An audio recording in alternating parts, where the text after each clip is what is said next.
Halo, selamat datang kembali bersama saya Om Abdul di another series of VVIP Panduan Basic. Jadi pada malam hari ini kita akan membahas tentang averaging down, averaging up, dan kapan sebaiknya itu kita lakukan. Gitu. Materi ini saya buat karena beberapa dari teman-teman member STA menanyakan, Om, kita kalau average down enaknya kapan ya? Om, kita kalau misalkan udah beli nih, tapi kita baru dapat barang dikit, naik terus, averaging up boleh apa enggak ya? Nah, jadi materi ini saya buat sedikit untuk bisa memberikan gambaran kepada teman-teman tentang gimana cara melakukan averaging up dan averaging down. Nah, kebetulan karena materi ini juga sedikit banyak berpapasan dengan materi yang diajarkan di STAC, jadi mungkin saya akan memberikan sedikit sneak peek ya, pokoknya mungkin dasar-dasar tentang materi ini. Nah, kalau ingin tahu yang lebih advance ya, karena memang averaging down berhubungan dengan money management, dengan psikologi trading, dan technical analysis juga terkait dengan support dan resistance, bisa bertanya ke @staffsilent untuk menanyakan, Om, kalau saya mau ikut STAC, gimana caranya? Apakah masih ada slot dan lain sebagainya? Silakan chat ke beliau, nanti akan dibantu untuk bergabung untuk bisa ikut. Nah, balik lagi to the point. Jadi averaging down dan averaging up, kapan sebaiknya kita lakukan? Pertama, saya akan jelaskan dulu tentang averaging itu apa. Jadi averaging itu adalah kita pada dasarnya kita mulai dari AVG dulu. AVG itu yang biasa kita ngomong average berapa, AVG di berapa. Nah, itu adalah harga kepemilikan saham di portofolio kita. Averaging adalah ketika kita ingin meningkatkan atau menurunkan harga yang kita punya di portofolio. Nah, tujuan dari averaging up dulu pertama-tama ya. Yang pertama adalah untuk menambah jumlah barang atau meningkatkan stake dari portofolio kita di saham tertentu. Tujuannya adalah untuk maximizing potential profits. Kita kepengen dapat profit yang lebih gede nih daripada kita beli saham yang uncertain. Mending kita yang udah tahu, wah ini sama sih bakal bisa naik lagi nih dengan pertimbangan ini. Yaudah, saya hakal lagi. Jebret. Kapan hakanya? Nanti akan saya coba jelaskan sedikit. Nah, yang kedua adalah averaging down. Untuk mendekatkan average kita ke titik support. Tujuannya adalah untuk minimizing potential losses. Secara persentase akan lebih kecil, tapi kalau secara rupiah kurang lebih sama, kecuali harga tersebut kemudian sempat rebound dan kita melakukan SOS. SOS ada di materi yang sebelumnya, kalau misalkan teman-teman kepingin tahu, nanti bisa scroll ke atas di channel Panduan Basic, nanti di situ akan ada materi tentang SOS. Nah, tujuan kita melakukan averaging down pada dasarnya adalah ketika kita yakin, oh ini support kuat dan dia akan rebound. Kuncinya adalah dia akan rebound sehingga kita melakukan averaging down. Ketika jebol, CL. Ketika jebol, kita sudah melakukan averaging down, CL. Begitu pula dengan averaging up.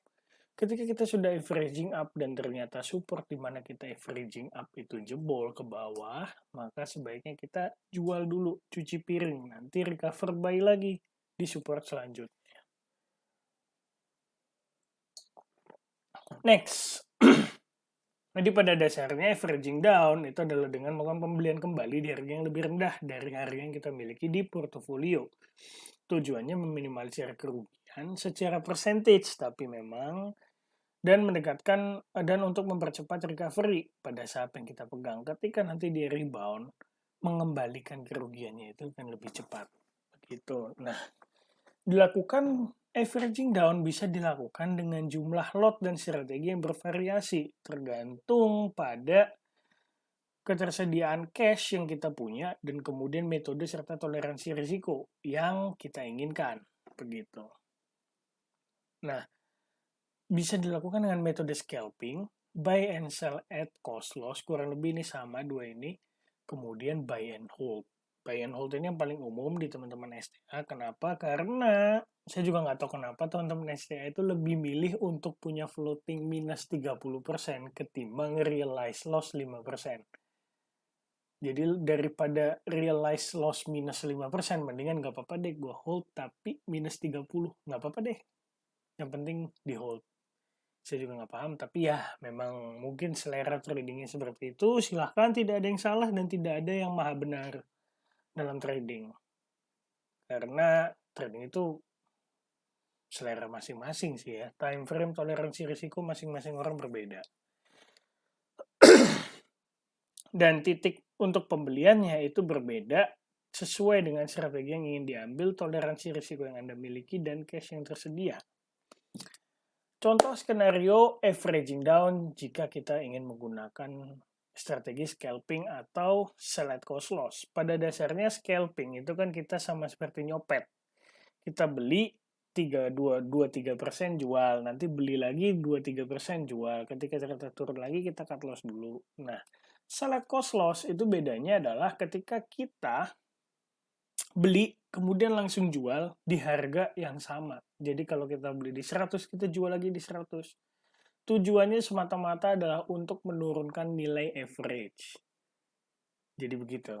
Bukan menambah barang secara volume, bukan untuk ngapa-ngapain, tapi sekedar untuk menurunkan. Biasanya ini dilakukan oleh orang-orang yang tidak punya cash banyak. Cashnya tipis. Kalau misalkan mau di scalping nggak kerasa, jadi ya mendingan udah deh begini, beli jual beli jual beli jual. Volumenya itu nanti besar berdasarkan beli jualnya itu. Begitu. Harapannya adalah ketika nanti dia naik, alhamdulillah bisa cuan begitu. Nah, kalau dengan metode scalping, let's say kita sangkut KF di sini. Kemudian dia turun. Nah, di sini kita bisa scalpingin. Gimana kita bisa tahu dia naik apa enggaknya? To be honest, itu agak susah karena itu butuh berbagai elemen analisa, mulai dari bandarmologi, bid offer, technical analysis, VPA, dan lain sebagainya, dan itu diajarkan di STA, makanya saya nggak bisa jelaskan lebih detail untuk materi di sini. Pada dasarnya adalah kita memanfaatkan momentum reversal seperti ini untuk kita scalpingin. Harapannya adalah ketika kita jual beli, average kita turun dan pada akhirnya kita mencetak profits. But KF ini agak merupakan contoh yang agak kurang ideal. Kenapa? Karena dia pada akhirnya juga turun terus. Ini sejatinya dalam momen untuk SOS. Lebih tepatnya begitu. Cuman agak susah saya untuk menemukan skenario averaging down yang bisa kita scalping gitu ya. Sebenarnya mungkin banyak sih. Cuman karena marketnya lagi seperti ini, saya akan narik terlalu jauh ke belakang dan yang ketemu baru KF. Jadi saya gunakan contohnya di sini KF. Begitu. Oke, kemudian ini yang paling umum adalah buy and hold. Buy and hold ini kita lakukan sebenarnya concernnya ini kalau untuk buy and hold, pertama tradingnya dalam bentuk swing. Yang kedua, volume harus diperhatikan. Makanya kalau misalkan Anda menggunakan buy and hold, dari awal sudah harus menggunakan skema piramid pembeliannya. Materi piramid ada di panduan basic. Begitu. Nah, untuk menggunakan buy and hold, itu pertama-tama Anda harus mengidentifikasi dulu supportnya dia ada di mana. Kondisi idealnya adalah ketika dia jebol support, itu Anda sudah CL. Kenapa? Balik lagi ke statement saya di awal. Bahwa averaging down itu dilakukan ketika kita yakin bahwa saham tersebut akan rebound dari supportnya. Ketika ternyata jebol, out. Jual, CL dulu. Recovered buy di bawah. Bayangkan ketika Anda punya agro di sini mungkin, nah Anda bisa menyelamatkan kerugian bisa memotong kerugian di 12.40-an ya. Kemudian Anda akan survive dan Anda bisa beli lagi di 800-an. Beda dengan ketika Anda menghold. Tapi kalau ARB terus, kita kan nggak punya pilihan lain. Oke. So, we have identified the support points. Nah, kemudian kita harus melihat yang namanya konfirmasi. Kita trader butuh konfirmasi karena kita bukan cenayang. Ditanya, besok yang arah apa? Besok bisa naik sampai mana? Besok sesi 1 atau sesi 2 naiknya? Nah, itu ilmu cenayang. Nggak bisa kita sebagai technical analis atau mungkin fundamental analis dan semua analis sebenarnya saya rasa tidak akan bisa menjawab hal tersebut secara eksak. Mungkin dia bisa memperkirakan tapi tidak bisa menjawab secara pasti ini nanti sesi 2 naik segini persen, nanti habis itu jam 14 segini dia nanti turun segini persen, nggak bisa. Ini yang arah besok ini. agak ngayal sih ya ilmunya kayak gitu. Cuman begini, dalam analisa kita bisa baca pertama support dan resisten. Yang kedua entry point, yang ketiga CL-nya di mana. Urusan nanti ternyata sahamnya naik apa turun dan lain sebagainya itu urusan market. Kita itu tugasnya hanya memposisikan diri, ketika naik kita mau ngapain, turun mau ngapain, harganya diam aja kita mau ngapain. Kita cuma perlu itu aja. Jadi kita menari bersama pasar. Kita menari bersama IHSG. IHSG naik ya udah kita menari, IHSG turun ya udah kita nari juga.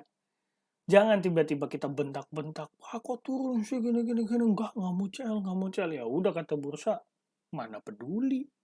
CL ya udah, nggak CL ya udah, aku mau ke berapapun ya terserah bursa, kayak gitu. Jadi trader yang baik adalah trader menari bersama bursa, mengikuti ritme bursa. Lanjut. Nah, ketika memang Anda tidak bisa keluar dari agro, saran saya adalah Anda menunggu konfirmasi. Anda bisa average down di sini, bisa average down di sini, bisa average down di sini. Tapi akan buang-buang duit. Kenapa? Anda punya 50 lot, Anda beli lagi 50 lot, Anda beli lagi 100, Anda beli lagi 100. Total Anda sudah punya 100, 200, 300 lot. Ketika Anda mau average down lagi di sini, ini akan berat. Untuk Anda bisa membawa dia semakin mepet ke sini, itu Anda butuh minimal 500 lot lagi. Ada duitnya. Kenapa nggak 50 lot di sini, nanti habis itu Anda beli 200 lot di sini. Ketika ada budgetnya ya. Begitu. Kenapa nggak kayak gitu? Kenapa harus dipecah di sini, di sini, di sini? Nah, jadi baiknya adalah tunggu konfirmasi. Nah, misal saya nih udah nungguin average down, kemudian saya udah beli di sini. Ternyata turun lagi gimana? CL. Kenapa? Karena dia potensi penurunannya lebih bawah lagi. Pertama dia ke 600, kalau 600 dia jebol lagi. Balik ke 400. Ini permisalan ya. Jadi kita berandai-andai begitu. Tapi kalau ternyata naik, ya sudah cuan. Kalau naik, congratulations, Anda cuan. Begitu. Makanya ketika kita average down, ketika ternyata jebol support CL, ketika ternyata masih bisa hold, ternyata dia masih bisa bertahan dan bahkan rebound, mantap. Begitu. Lalu ketika kita melakukan averaging up, how do we do it? Nah, pertama dilakukan average up itu ketika kita mau membeli harga saham di harga lebih tinggi yang kita punya sekarang. Biasanya untuk memaksimalkan potensi profit. Dilakukan strateginya juga macam-macam. Cuman umumnya dengan cara buy and hold. Kenapa? Karena kita tujuannya adalah untuk swing. Kita udah beli di bawah, kita mau beli lagi di atas, harapannya naik lagi dong. Kalau memang niatnya dijual beli, jual beli, scalpingan aja sekalian, bukan average up. Lalu titik pembelian untuk averaging up itu sebaiknya ketika dia menembus resisten dan mengkonfirmasi titik resisten tersebut sebagai support. Maksudnya gimana Om? Habis ini saya jelaskan. Dan kita melakukan buy ketika terdapat tanda-tanda bullish continuations. Kelanjutan kenaikan. Nah, jadi contohnya let's say kita beli BJTM di harga 600 ketika dia sideways, kemudian wah dia naik nih tes. Ini ada resist nih di sini nih 675 sampai 685. Dia pada meledak. Terus habis itu dia turun. Nah, ketika dia melakukan koreksi ini, inilah titik kita, momen kita untuk averaging up. Semakin dekat dengan titik support, semakin bagus. The question remains is ketika harga sahamnya habis itu turun gimana Om? Jual total. Ketika dia closing di bawah titik support 675, jual semua. Why? Kita nggak akan tahu besoknya kemana. Tapi seperti ini nih, dia kan nggak menjebol 675. Kalaupun dia ada, dia pun nanti balik lagi ke atas. Dia closing tidak pernah menjebol 675. Sehingga potensial upside-nya itu jauh lebih gede. Kita bisa averaging down di sini. Averaging up di sini. Nambah barang lagi nih di sini. Ternyata jebret meledak. Breakout resist lagi bro. Nah, ya sudah. Nah, nanti kemudian kalau, wah, nih ada rejection nih, bagus nih, oke, di sini titik resistnya ya, di sini titik supportnya ya. Nah, kemudian 1, 2, turunnya di bawah closing, gimana? Ya udah jual, turunnya di bawah closingnya di bawah support, gimana? Jual dulu. Om, tapi naik lagi nanti gimana? Ya udah biarin dulu. Jadi begini, ketika misalkan Anda sudah menjual saham, kemudian dia naik lagi, recover buy. Tapi kapan recover buy-nya? Tunggu konfirmasi. Ketika dia BJT yang baru seperti ini, kita tunggu dulu. Dia belum ada satu candle survive di atas resist. Dia belum ada lebih dari satu candle close di atas 800. Saya lebih suka ketika dia ada 2-3 candle confirm tidak pernah closing di bawah 800. Di situ saya akan recover buy. Saya lebih menyarankan Anda untuk terlambat beli ketika swing ya ini ya, bukan ketika scalping. Scalping cepet-cepetan beli dong. Ketika Anda swing seperti ini misalnya, better kita terlambat beli ketimbang kecepatan beli tapi risk-nya nggak jelas. Jadi kita bisa potensinya tuh bisa naik, bisa turun. Mending telat beli daripada kecepatan beli. Kecuali dari menu swing. Dan di situ kan sudah diberikan area beli 1, area beli 2. Itu sudah kita perhitungkan, sudah kita analisa, dianalisa oleh Om Silent. Sedemikian rupa dianalisa bahwa oke, ini titik yang aman buat 2000 lebih member STA. Sekarang kita masuk bareng-bareng, keluar sama-sama dalam posisi cuan, begitu. Itu sudah dianalisakan, dan ketika kondisi marketnya ideal, nggak tiba-tiba ARB seperti kemarin, itu kan extraordinary cases kayak gitu. Selama kondisi marketnya optimal, kondisi marketnya rasional, dan wajar-wajar aja, bukan ada hal yang aneh dan anomali kayak gitu, analisa yang sudah dibuat oleh Om Silent itu bisa memfasilitasi kita semua. Jadi tidak perlu ada kekhawatiran kayak gimana-gimana. Sehingga ketika memang kita mau menganalisa mandiri, inilah patokan yang bisa digunakan. Cari konfirmasi. Begitu. Karena kalau Om Silent sudah punya metode konfirmasinya sendiri.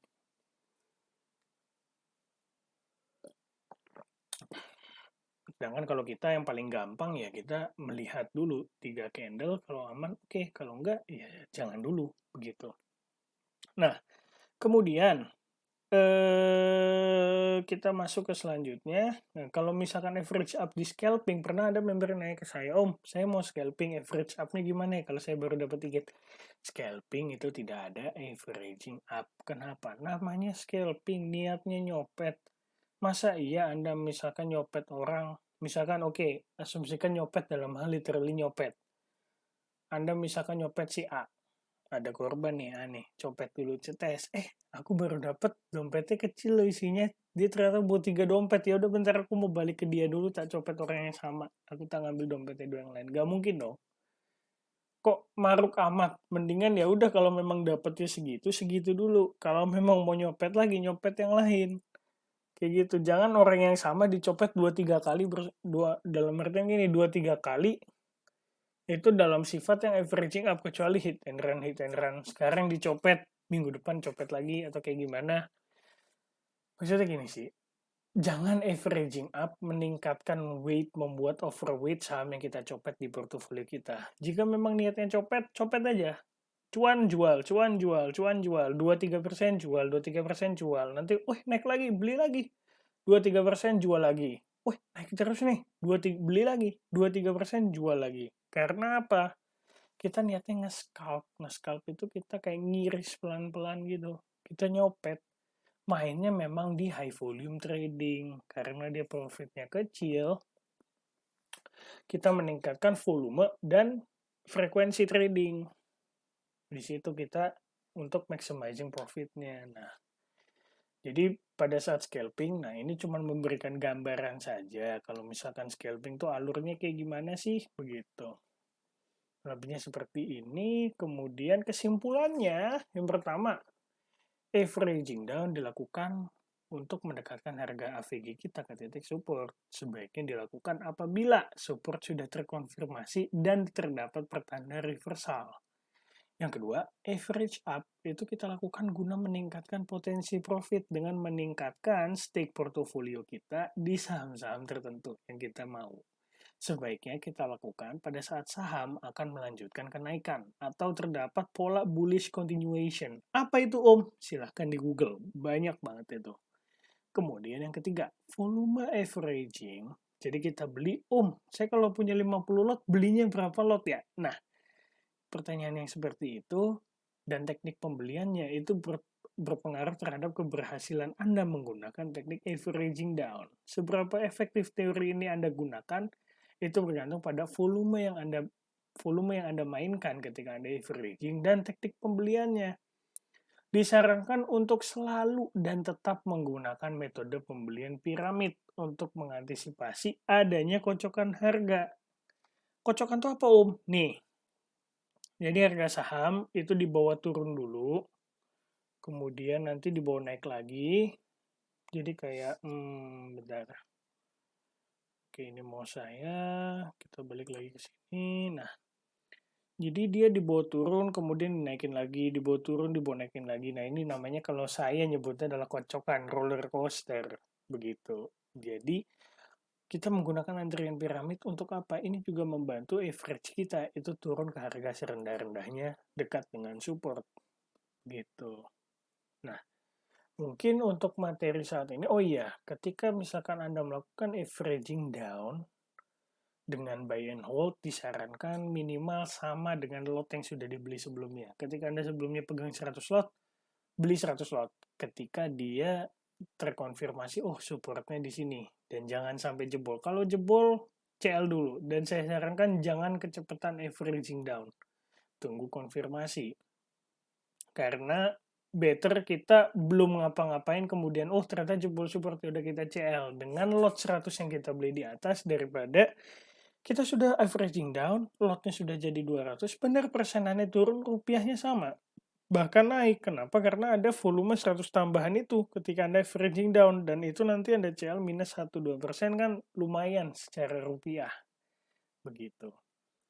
Kemudian untuk averaging up, saya sarankan tidak lebih banyak dari 2 kali lipat lot yang sekarang dipegang. Kalau sekarang baru megang 20 lot, ya sudah. Maksimalnya 40 lot, jadi total Anda punya 60 lot. Why? Karena risknya terlalu gede. Risknya terlalu gede kayak gimana, Om? Maksudnya, Om? Risknya terlalu gede karena average Anda akan benar-benar keseret ke atas. Sehingga ketika itu fail, Anda hilang semua profit yang sudah didapat di bawahnya. Begitu. Ketika misalkan Anda profit 6%, kemudian nanti Anda averaging up 2 kali lipat lot, itu Anda paling nanti sisanya 2%. Nah, ketika Anda CL di minus 3%, itu sudah hilang cuan yang tadi 6% itu.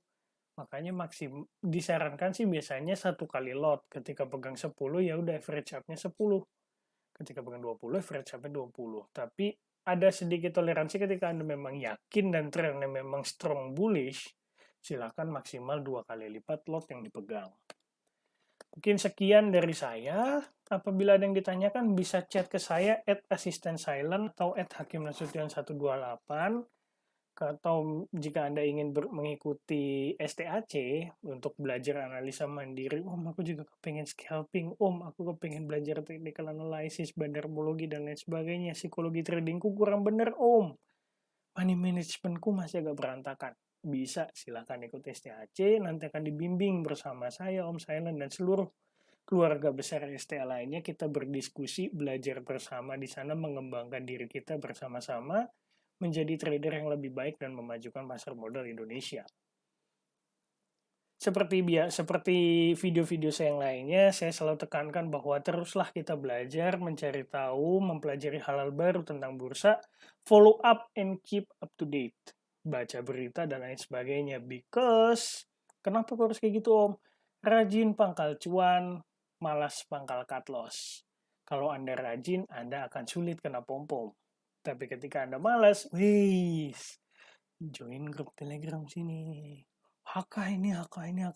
Lihat chartnya belum, lihat progres sahamnya belum, lihat berita relevannya belum.